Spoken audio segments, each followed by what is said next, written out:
చెప్పండి అన్నయ్య, తెలుగుదేశం ప్రభుత్వం పరిపాలన మొదలయ్యి 100 రోజులను పూర్తి చేసుకుంది. ఎట్లా అనిపిస్తుంది మీకు ఈ ప్రభుత్వం పనితీరు? బాగుందన్నయ్య. ఏంటంటే కొన్ని చెప్పారు, చాలా వరకు కూడా అన్నీ చేస్తున్నారు. అంటే 1 by 1 చేస్తారు. అన్నీ ఒకేసారి ఎవరు చేయలేరు. ఏ ప్రభుత్వం వచ్చినా, అది జగన్ ప్రభుత్వం అయినా లేదంటే ఇంకెవరైనా కూడా చేయలేరు. దాన్ని బట్టి పోనీ జరిగిన ఈ 100 రోజులకు సంబంధించి పెన్షన్లు అవ్వచ్చు, అలాగే సంక్షేమ పథకాలు కానీ అందరికీ సరైన సమయంలోనే అందే అనుకుంటున్నారా? అవును, 1వ తారీఖే ఇస్తామంటున్నారు. కొన్ని అదే కన్సర్న్ సెక్రటరీస్ ఎవరు ఉన్నారో, లేదంటే ఇంతకుముందు వాలంటీర్స్ ఉండేవాళ్ళు, ఇప్పుడు అది సెక్రటరీ చేస్తున్నారు. సరే, ఓకే. ఇకపోతే ఇటీవల చూసాం విజయవాడలో వరదలు వచ్చి నగరమే మునిగిపోయింది. సో ఇంత క్లిష్ట పరిస్థితుల్లో తెలుగుదేశం ప్రభుత్వం అందించినటువంటి సహాయ సహకారాలు మీకు ఎట్లా అనిపించినాయి? అంటే ప్రభుత్వం అనేది బాగానే చేశారు. దానికి తగ్గట్టు ప్రజలు కూడా కోఆపరేట్ చేశారు. కొంతమంది సినీ యాక్టర్స్ కూడా చాలా బాగా సహాయం చేశారు. ఒక ఎన్టీఆర్ కానీ, బాలకృష్ణ కానీ, ఇలా చిరంజీవి కానీ అందరూ కూడా రెస్పాండ్ అయ్యి దానికి తగ్గట్టుగా ఫండ్స్ ఇవ్వడం చాలా బాగా అనిపించింది. అయినా ఒక ఆపద వచ్చినప్పుడు ఎవరైనా మనం సహాయం చేయాలి. అది ప్రభుత్వం అనేది కాదు, మనం కూడా సహాయం చేయాలి ఏదో ఒక విధంగా. సరే, ఇకపోతే చెప్పండి అన్నయ్య, ఇప్పుడు తిరుమల తిరుపతి దేవస్థానం సంబంధించి ప్రసాదం విషయం, అంటే లడ్డూ విషయం వివాదాస్పదంగా మారింది.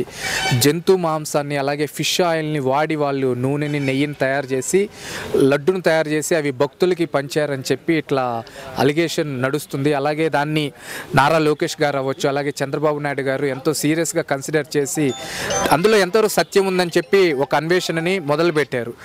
దీనిపైన మీ కామెంట్ ఏంటి? అసలు ఇలా ఒక ఇంత లడ్డూ విషయంలో ఇలా జరగడం, అంటే ఇంత పవిత్రమైన దేవస్థానానికి సంబంధించి అదైతే మాత్రం మనం ఖచ్చితంగా ఖండించాలి. అంటే అది మనకి అయితే తెలియదు, దాని కన్సర్న్ పార్టీస్ ఎవరైతే ఉన్నారో వాళ్ళు చూసి చెక్ చేసి దాన్ని డిసైడ్ చేస్తే మాత్రం అదైతే ఖచ్చితంగా ఖండించాల్సిన విషయం. ఎందుకంటే ఒక పవిత్రమైన తిరుపతి అనేది అందరికీ కూడా చాలా మంది ఆరాధ్య దైవం ఏడుకొండల వెంకటేశ్వర స్వామి.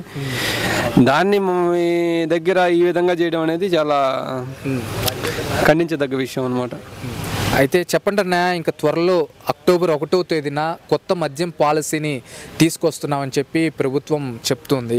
అంటే గత హయాంలో కల్తీ మద్యం ఎక్కువగా పంపిణీ జరిగి ఎంతోమంది ప్రాణాలు సైతం కోల్పోయారు అని.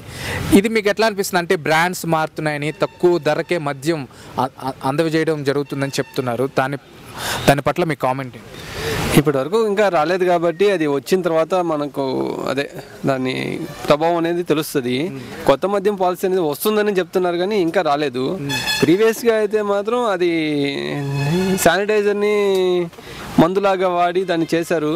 అది చాలా మంది ప్రాణాలను బలితీసింది. అది మాత్రం చాలా కొంచెం విషాదకరమైన విషయమే. ఎందుకంటే మనకి ఇప్పుడు మద్యం ఎలా ఉందో మనకి తెలియదు ఫర్దర్గా. ఇంతకుముందు అయితే కోవిడ్ అప్పటి నుంచి శానిటైజరు ఇవి ఏంటంటే అది కిక్కే దానికి మాత్రమే ఉంది, కానీ గొంతులో పోసుకున్నప్పటి నుంచే వాళ్ళకి ఏదో ఇదిగా ఉండేది. అట్లా మనం కూడా ఫేస్ చేసిన విషయాలే. మనం చాలా మందికి కూడా జరిగాయి, చాలా మంది ప్రాణాలు కోల్పోవడం జరిగింది.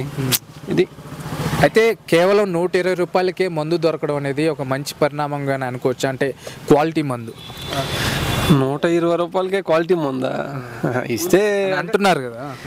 అంటే తాగే వాళ్ళకి మంచిదే, మనమేం అలవాటు లేని వాళ్ళం, మనకేమి. సరే, ఇకపోతే చివరిగా చెప్పండి అన్నయ్య, విజయవాడ వరదలకు సంబంధించి ప్రత్యర్థి పార్టీ వాళ్ళు బోట్లను ఉపయోగించి ప్రకాశం బ్యారేజ్ గేట్లను సైతం డెమాలిష్ చేయాలని చూశారని చెప్పి ఆరోపణలు ఉన్నాయి కదా.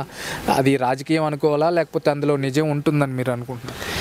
అంటే అది మనం చూడలేదు, ఆ విషయం అయితే మనకు తెలియదు. కానీ బట్ అయితే దాన్ని రాజకీయం చేయడం అనేది కరెక్ట్ కాదు. మేబీ వాళ్ళెవరో పెయింట్లు వేసుకోండి ఉండొచ్చు, అంటే ఆ బోట్లకు వెళ్ళే వాళ్ళు పెయింట్లు వేసుకోండి ఉండొచ్చు. ఆ పార్టీ వాళ్ళే వేసారని మనం కూడా చెప్పలేము. నిజంగా అది మనం చూసుంటే దాన్ని అనలైజ్ చేయగలం, కానీ అది కొంచెం అనలైజ్ చేయలేని విషయమే. ఇప్పుడు సపోజ్ నేనే ఉన్నాను, నాకు అప్పుడు నేను ఒకవేళ జగన్ పార్టీలో ఉండి నేనే రంగులు వేసుకోవచ్చు. ఆ పార్టీ వాళ్ళు వేశారని మనం చెప్పలేం కదా. ఒకవేళ ఆయన అభిమానంతో వేసుకొని ఉండొచ్చు, ఆ పార్టీ అయిపోయిన తర్వాత కూడా ఆ రంగు ఉండుండొచ్చు. దాన్ని మనం చేయాల్సిన విషయం అయితే కాదు నాకైతే.